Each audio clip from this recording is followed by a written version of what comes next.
Pag magko-compete ako, nagpe-prepare ako niyan una sa diet, and then cardio endurance, tapos strength and conditioning. Preparation, ang pinakamahirap yung weight cutting. Pagka nagbabawas ka po ng timbang. Kasi yun, kailangan may ma-reach mo yung certain na limit ng timbang para makalaro ka, makapasok ka sa competition.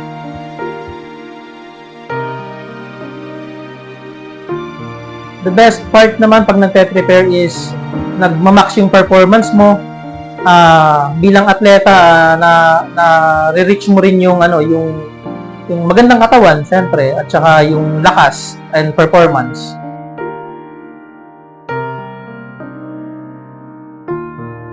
Depende. Pagka national athlete ka, meron. Pero kapag yung athlete ka lang na ikaw yung nagpa-fund ng sarili mo, wala. Siguro kung may premyo dun sa competition, yun yung may makukuha ka. Pero most of the time, medals and certification lang.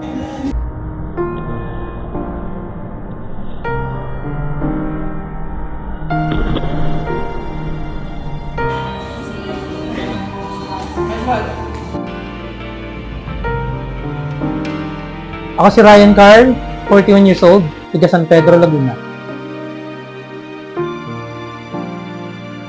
Ako nga pala isang fitness coach. Nagtuturo ako ng boxing, ng Muay Thai, CrossFit, tsaka ibang fitness na workouts. And so, atleta din ako, active competing sa Brazilian Jiu-Jitsu as a white belt. Ito nga pala yung mga natanggap kong achievements. Ito, lumaban ako ng Muay Thai, and this one, lumaban ako ng Mixed Martial Arts way back 2012-2013. And this one, nung nag-aral ako ng therapist, naka-silver medalist ako sa competition. And 2018, nag-Spartan race ako, dalawa magkasunod. And then 2019, and this one, nag-compete ako sa UWW, sa Brazilian Jiu-Jitsu Grappling Nogi. Naka-gold po tayo doon. And this one sa Pan-Asians, naka-bronze medal tayo. And latest po natin ay ito, yung last March po na competition ng Pan-Asians din po. Bronze medalist din po tayo. Nag-decide ako na mag-put up ng clinic nung nag-resign ako sa gym na pinapasukan ko. And naisip ko na mag-full time na yung pagte-therapist ko. Kasi dati freelance lang. So, yun nga, I decided to go full time. Struggle siguro financial, tapos yung paghanap ng location. Sa financial, nagawa naman ng paraan dahil nag-partner kami nung isang coach na kasama ko rin dun sa gym na inalisan namin. Yun, nagtulong kami para mabili mga gamit. And sa location naman, buti na lang merong kaibigan din na may gym, tapos may bakanting space sa likod ng gym. Tapos yun yung binigay sa amin na pwesto para maging clinic. Mahirap lang sa umpisa kasi kami lang din yung nagplano, naggawa nitong clinic. Yung carpentry and painting jobs kami lang din yung gumawa.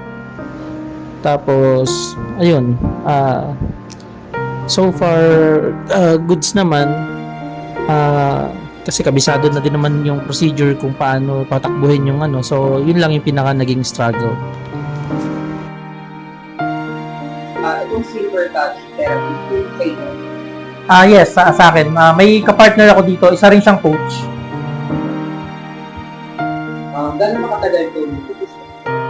This one, bago lang to.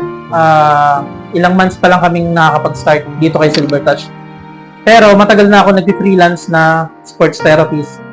Nung 2018 kasi, nung nag-resign na ako sa trabaho, nag-focus na ako dito sa pag-freelance ko. Una talaga yung pag-therapist ko talaga yung pinurso ko eh. Kasi yun talaga yung passion ko bago pa yung mag-fitness coach ako. Yun yung talagang ginagawa ko before. Marami na rin akong mga nahawakang kliyente, puro mga home service kadalasan. Bakit gusto mo dito? Unang-una kasi nasa lahi namin kasi yung pagiging atleta. Tatay ko kasi is black belt sa karate. Tapos kapatid ko track and field din siya. Some pictures that match. Tapos nagta-taekwondo rin. Tapos yun, ako talaga hilig ko talaga is basketball. Pero nung natuto nga ako ng boxing, nag-shift na into mixed martial arts, doon na nagsimula na hanggang sa na gusto ko na rin yung pagiging coach. Minsan, nagra-rider, sideline, nasa construction business din kasi before yun yung trabaho ko. Nagkakarpentero, nag-electrician, kung ano-anong racket. Tapos nagmural din ako, yung mga nagdo-drawing sa pader. Yung muralista, nagaganon din ako. And nag-chef din ako. Kasi dati meron akong business na pagkain, yung vegan, yung mga hindi kumakain ng karne. So nagluluto din ako ng before. Wala, ko talaga yung humanap talaga ng trabaho, mapagkakata, lalo na magkaroon ako ng anak. Yung pinaka laging ko sinasabi sa mga clients ko, hate me now, thank me later. Kasi di bali nang minsan namumura nga ako dahil sa sobrang hirap ng pinapagawa ko, pero yung benepisyo naman kasi nun, sila din naman yung may kinabang.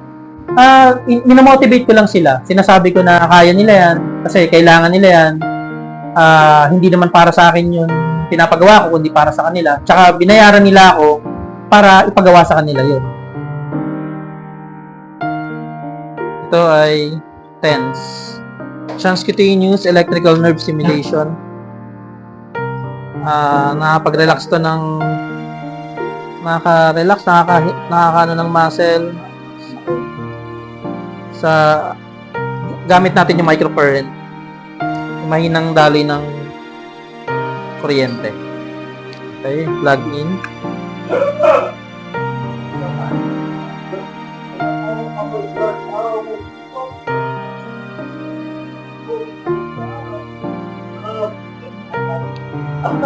Ayan. Right now, ito dumadaloy na yung microcurrent sa mga ugat niya. Kaya yun, yung initial reaction ng muscle is parang magti-twitch. Pero nakaka-relieve yan ng pain.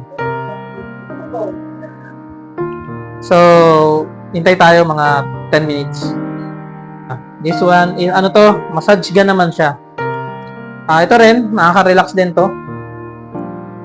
Targeted din yung mga sore na muscle.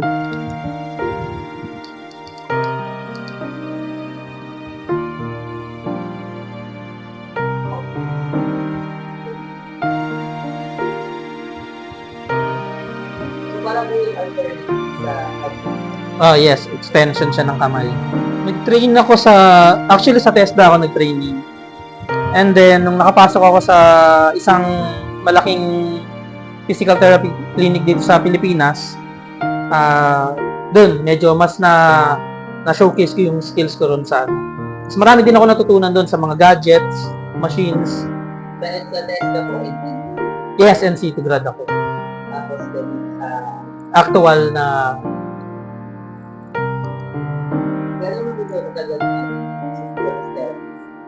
sports therapist, matagal na ako nagaganito. More than 10 years na.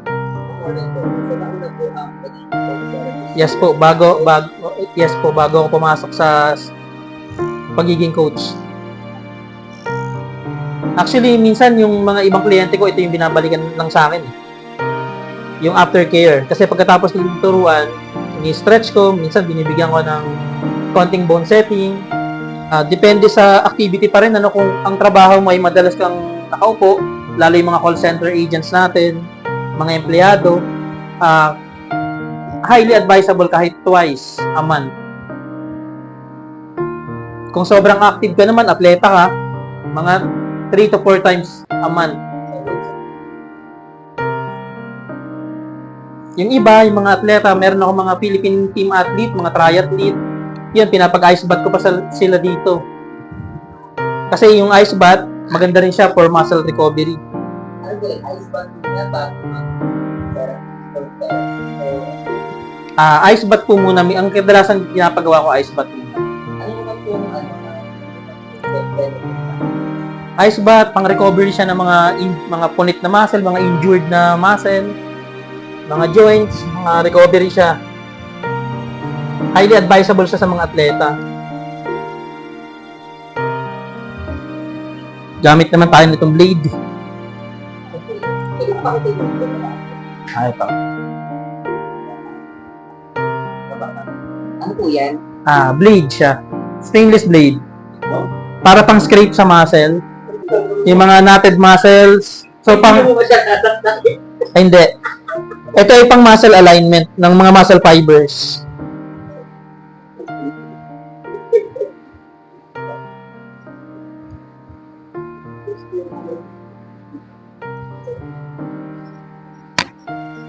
Medyo masakit ng onti ito pero ang sarap na ito pagkatapos.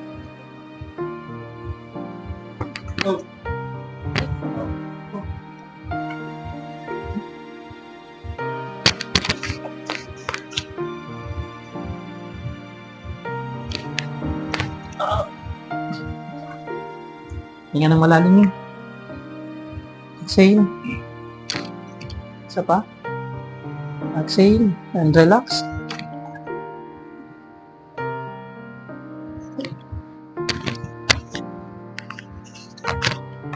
One more. One more.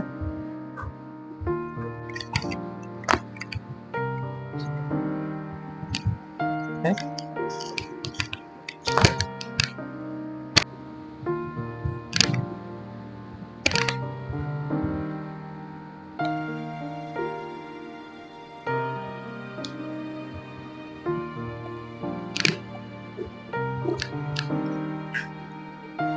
Oh.